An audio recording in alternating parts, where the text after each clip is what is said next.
Então, hoje a gente começa aqui nosso estudo sobre as disciplinas espirituais.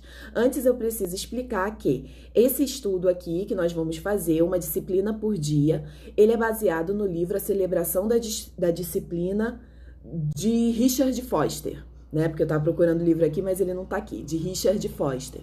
E esse livro, ele divide as disciplinas em 3 grupos: disciplinas interiores, disciplinas exteriores e disciplinas comunitárias. Cada um desses grupos tem 4 disciplinas. Então, hoje a gente vai começar a ver as 4 disciplinas espirituais. Hoje a gente vai falar da primeira e pelos próximos 3 dias estaremos falando de disciplinas espirituais. Disciplinas interiores. Disciplinas interiores, como o próprio nome diz, é algo que a gente pratica internamente, tá? Porque também é importante dizer isso. Disciplinas são práticas. Então, hoje a gente começa com a disciplina da meditação.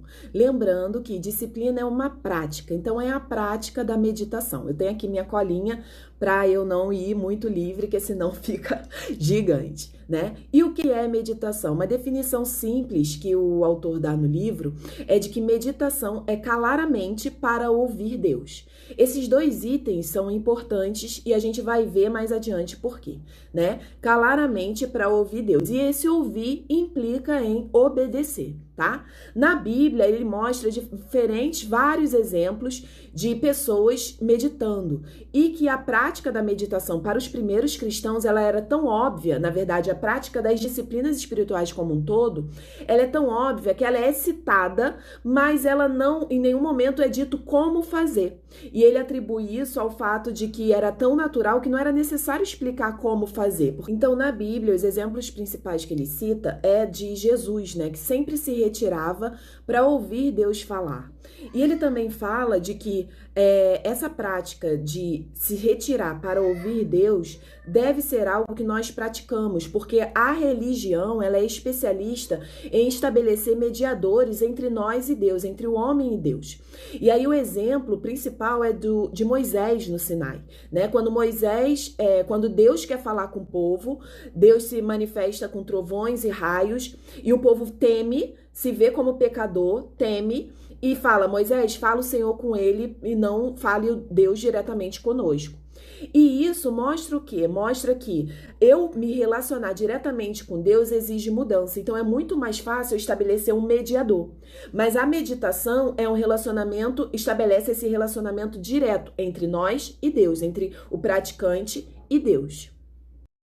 E por que devemos meditar? Primeiro, porque somos cristãos, né? É uma explicação que ele dá lá no livro.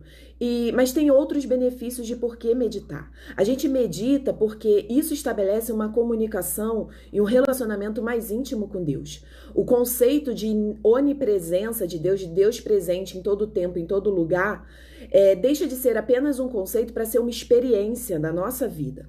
Um outro motivo para meditar é que a gente vai para a vida, para o dia a dia, para as nossas ações cotidianas com mais equilíbrio e com a perspectiva correta. E isso para a gente aqui é muito importante, porque a gente está buscando tirar nossa vida espiritual da caixinha, de um momento reservado com Deus apenas, para trazer Deus para o nosso cotidiano, para que a nossa vida esteja imersa em Deus. Então, esse benefício por si só já seria motivo suficiente para a gente meditar. Mas algumas concepções equivocadas do que seja a meditação acabam impedindo e dificultando a prática dessa disciplina. Uma concepção errada é confundir a meditação bíblica cristã com a meditação oriental. Enquanto a meditação oriental ela tem o objetivo de esvaziar a mente, a meditação cristã ela tem o objetivo de se preencher de Deus.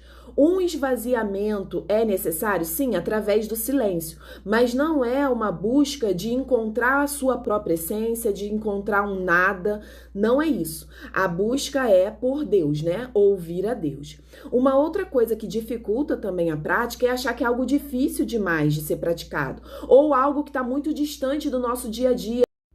E a meditação ela é plenamente compatível com a vida moderna. E ele ainda traz uma frase de William Penn, que diz assim: a verdadeira santidade não tira os homens do mundo, mas os capacita a viver melhor nele e os incita a empreendimentos que ajudam a restaurá-lo. E a meditação, assim como as disciplinas espirituais como um todo, tem o propósito de nos colocar no lugar exato para que Deus trabalhe em nós essa santidade, né? Então, se preparando para meditar, o que você vai precisar, né? O que você vai precisar? Você vai precisar reservar um horário para isso, porque você sabe que se deixar para fazer quando der tempo, vai acabar não fazendo. E você vai precisar de um tempo e espaço onde você não seja interrompido, porque é um momento de silêncio, onde você vai se retirar. Então, um lugar e espaço onde você não seja interrompido é interessante. Mas também pense assim, ninguém começa correndo uma maratona, então não pense em separar 1 hora, 30 minutos. Então, formas de meditar. Ele apresenta 4 formas de meditação. A primeira é a meditação bíblica. Então, é o quê? Você se retirou, está naquele momento de silêncio, e você vai trazer à sua mente algum trecho que foi lido. E vai aceitar essa verdade no seu coração. Ele tem uma citação também de Bonhoeffer que diz assim: assim como você não analisa as palavras de alguém que você ama, mas as aceita como lhe são ditas, aceite a palavra das Escrituras e as guarde no coração, como fez Maria. É só isso. Isso é meditação. Então é você aceitar e receber a palavra no seu coração. A segunda forma de meditação que ele explica é o aquietar-se, que a gente conhece atualmente como mindfulness, que é atenção plena, né? Então, nessa prática, nessa forma de meditação, você não vai ficar pensando em nenhuma passagem bíblica. Você vai apenas ficar quieto. E esse é o objetivo, né? Ficar quieto, aquietar sua alma, aquietar sua mente, para estar pronto. Lembra que a prática da disciplina espiritual, ela tem o objetivo de nos colocar na posição que Deus pode trabalhar. Então, o silêncio, esse aquietar, esse ficar em silêncio tem esse objetivo. A terceira forma de meditar que ele traz é meditar sobre a criação, que é a contemplação. Você vai meditar sobre o que a natureza está revelando de Deus para você.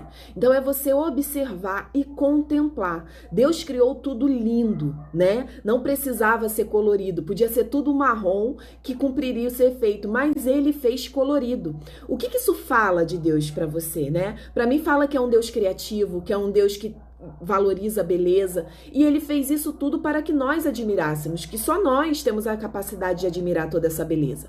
Então, quando a gente faz isso, nós estamos prestando uma adoração a Deus, porque estamos admirando o que foi feito por ele. Na contemplação, você admira a natureza e observa o que ela está contando de Deus para você. A palavra diz que a criação revela a glória de Deus, né? Então, quando você está fazendo isso, também é um tipo de meditar. Antes de orientar você, eu queria compartilhar um pouco da minha experiência com meditação. Porque não é que eu julgava, eu sabia dos benefícios da meditação, mas eu caía naquela concepção errada de associar a meditação a religiões orientais. Então eu ficava com medo de me envolver e estar me envolvendo em algo espiritual que não era da minha fé, né? Até que eu encontrei o @cristãos que meditam. E lá tem muito conteúdo gratuito e muita desmistificação do que é a meditação, porque é uma meditação para cristãos. O tipo de meditação que a Maíra fala principalmente lá é da meditação do tipo de atenção plena, de se aquietar, não é da meditação bíblica. Mas eu vejo como um ótimo caminho para você começar. Esse tipo de meditação do aquietar, ele é ótimo se você é uma pessoa que é muito avoada, né? Tem dificuldade de concentração, muitos pensamentos. Esse aquietar, ele vai te gerar foco. Marca o cronômetro. Então, começa por isso, vai ser bênção, né? Enfim, eu concluo aqui a meditação.